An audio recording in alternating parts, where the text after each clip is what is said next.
Ok, nós fizemos a configuração inicial aqui da aparência da IDE. Vejam que eu falei para vocês que eu ia tirar o itálico, né? Eu vou colocar um link com o GIST desse tema, caso você queira já pegar ele pronto, do jeito que eu editei aqui, nos comentários desse vídeo e do vídeo anterior, para ficar fácil, você não precisar editar manualmente se você não quiser, ok? Então vamos lá. Tem muita gente que reclama que o PHP Storm é muito pesado. Ah, minha máquina não aguenta rodar o PHP Storm, etc. Bom, eu já passei por isso. Na minha máquina anterior era realmente muito pesado, muito difícil de trabalhar com PHP Storm, até que eu descobri alguns truques. E quais truques eram esses? Eu vou mostrar para vocês. Primeira coisa que eu vou fazer é o seguinte, eu vou abrir em arquivo, configuração, e o primeiro truque para você deixar o PHP Storm um pouco mais rápido, caso o seu hardware não esteja aguentando rodar ele, é desabilitar plugins desnecessários. Então, primeira coisa, você trabalha com AngularJS? Não desmarca. Você trabalha com HT-Access? Precisa editar HT-Access dentro? Não. Você trabalha com ASP? Obviamente você não trabalha com ASP, então você pode desmarcar. Então, basicamente, você pode desmarcar todos os plugins que você não utiliza. Tá? A maioria aqui, na maioria dos casos, você não vai nem saber para que serve o plugin, por exemplo, XSTL Debugger. Se você não sabe para que isso serve, você pode desativar. Caso dê algum pau, você volta aqui e ativa novamente. Eu nunca coloco, faço ML no PHP Storm. Então vem cá e desabilita. Você pode desabilitar todos aqueles plugins que não vão te dar nenhum tipo de benefício, ok?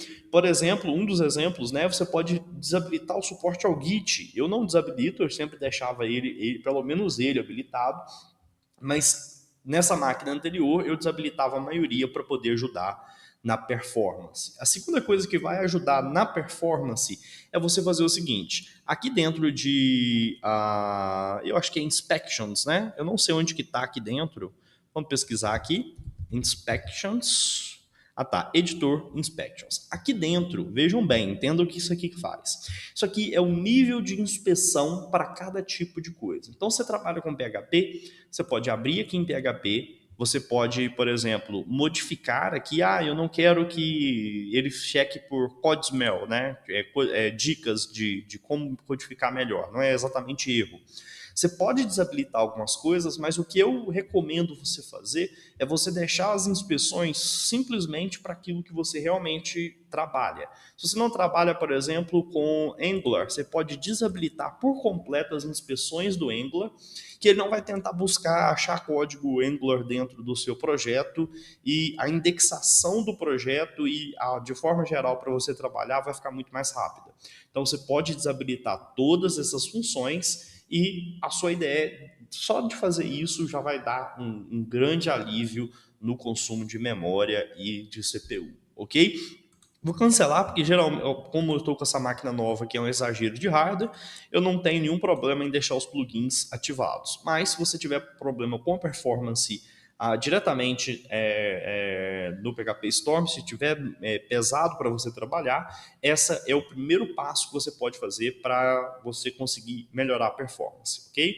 Depois disso, a gente tem as intenções. Essas intenções podem pesar um pouco também. Você pode desabilitar elas, por exemplo, o CSS, intenção de converter a cor para X, para converter de RGB para RGBA, etc. Então, basicamente, quando ele dá aquela lâmpadazinha perto do código te dando a dica. Então, se você quiser desabilitar, você pode desabilitar isso aqui também. É menos uma coisa que a IDE vai fazer por você e dessa forma ela vai gastar menos recursos, ok? Então, vamos lá. Depois disso, o que a gente pode fazer, né? Você vai pensar assim, vamos configurar o projeto.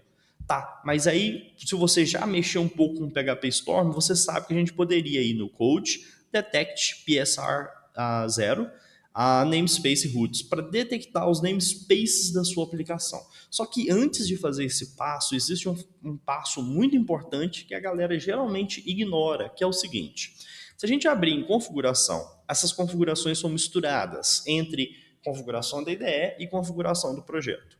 A primeira coisa que eu recomendo você fazer quando você está configurando um projeto dentro do PHP Storm para que ele fique mais leve e para que ele trabalhe melhor dentro do seu código é fazer o seguinte: abrir Languages and Frameworks e aqui dentro, vamos começar pelo PHP, e você vai colocar o nível da linguagem. Então, se você está trabalhando com PHP 7.1, você coloca o 7.1 para que ele entenda o seu código melhor.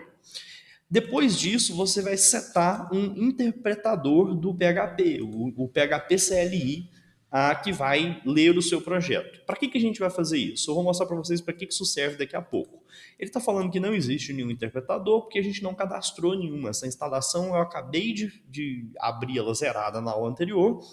Então a gente clica nesses 3 pontinhos, vamos clicar em adicionar, ele já até me dá o caminho aqui do meu PHP local e eu posso simplesmente aceitar os padrões e ele criou aqui o interpretador para a gente.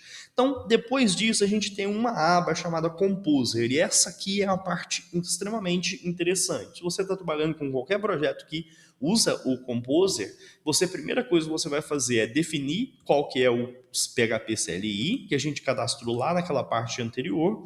Depois você vai colocar o caminho para o composer.par. Eu tenho aqui um composer.par baixado. Você pode baixar clicando aqui no Click Here to Download, se você ainda não tem o Composer instalado. Caso você tenha, você pode simplesmente mostrar onde que o Composer está instalado. E essa aqui é a opção importante, que é o path to composer.json. Tá? O que isso aqui vai fazer? Você vai indicar o composer.json do seu projeto e ele vai pegar todas as dependências do seu projeto e adicionar internamente no PHP Storm como biblioteca.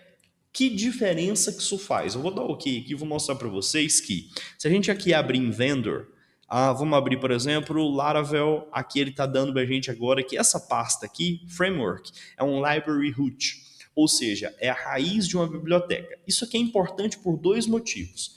Vejam que quando a gente vai pesquisar com Ctrl+Shift+N uma classe ou um arquivo qualquer, se a gente não tivesse feito isso e eu tivesse pesquisado por kernel, vejam que agora ele já me dá os arquivos do meu projeto. Ele não está me dando aquele monte de kernel, classes com o nome que constam kernel no nome, lá do Laravel, de outros, do Symfony, de todas as outras dependências.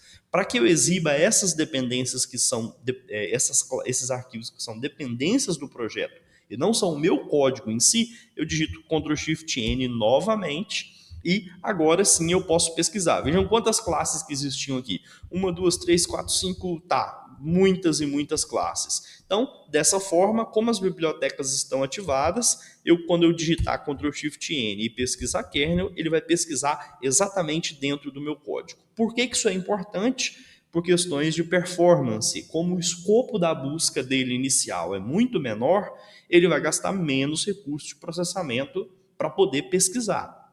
Então, esse é um passo importantíssimo, é bacana de ser feito e é isso, tá? Então, o que a gente vai fazer agora? Agora sim a gente pode começar a configuração do projeto. Então, vamos fazer o seguinte, aqui como eu abri esse projeto, eu não fiz muitas configurações, né? Então, eu vou fazer o seguinte, code detect sr0 namespace roots. Fazendo isso, o que acontece? Deixa eu abrir melhor essa janelinha aqui, né?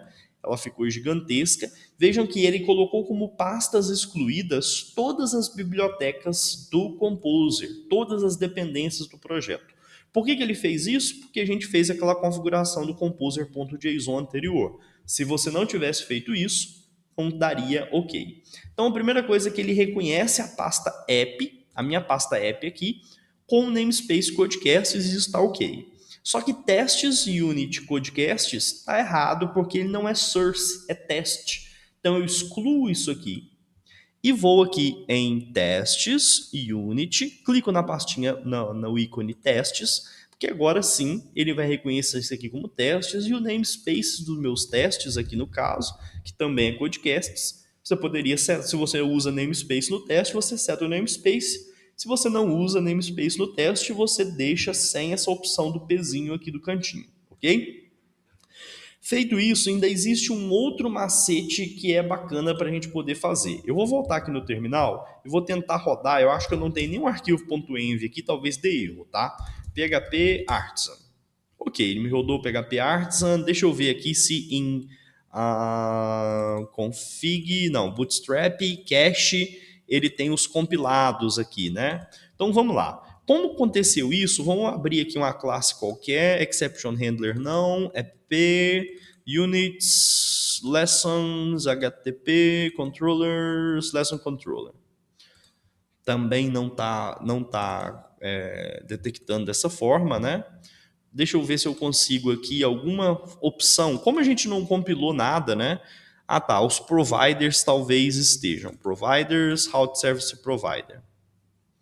Tá, olha só o que está acontecendo. Aqui dentro, vejam que ele está utilizando a classe chamada Service Provider, né? Por que ele está dando esse amarelinho aqui para mim? Porque ele está falando para mim, se eu passar aqui o mouse por cima e segurar o Ctrl, ou se eu simplesmente passar o mouse por cima, ele vai falar que existem múltiplas definições da classe Route Service Provider. Por que isso? Porque aqui dentro desse cache aqui compilado, ele recria essas classes do meu projeto para o cache interno do Laravel. Só que, como a gente quer navegar o nosso código facilmente, por exemplo, se eu segurar Ctrl e clicar em cima dessa classe, ele vai perguntar se eu quero ir para a classe original ou se eu quero ir para a classe compilada. E a classe compilada, obviamente, é de uso do framework que a gente não vai utilizar. Qual que é o macete? É obviamente para quem trabalha com Laravel, mas eu acho interessante citar. A gente pode clicar aqui novamente, ele vai falar que não existem namespaces novos, mas ele te dá a opção de clicar aqui para abrir aquela janelinha novamente. Você vai achar aqui dentro das opções, Bootstrap, Cache, vai clicar como excluído, e para que você não fique pesquisando também em arquivos de log e outro tipo de coisa, você pode vir aqui, excluir a pasta logs, excluir a pasta framework e deixar a pasta pp se você quiser. Eu geralmente também excluo. Excluir da indexação, tá? É para você não ter, que isso não te atrapalhe na hora de programar. Você não está deletando essas pastas. É só um controle que a IDE faz sobre o seu código. Eu vou dar OK. Vejam que ele deixou de me exibir aquele warning e quando eu seguro o Ctrl e clico em cima do nome de qualquer classe, ele vai me levar para aquela classe, ok? Então, basicamente é isso. Essas são as dicas que você pode fazer para quê? Para que a sua IDE fique mais leve e você não tenha tantos problemas, que a ideia está pesada, o projeto está pesado. Eu uso assim, eu usava dessa forma, fazendo todas essas configurações, removendo plugins e fazendo tudo isso. E no meu hardware antigo, que era bem fraquinho, rodava super bem e eu não precisava abandonar o PHP Storm porque estava impossível de utilizar. Ok? Na próxima aula a gente parte diretamente para dicas de produtividade no PHP Storm. Até mais!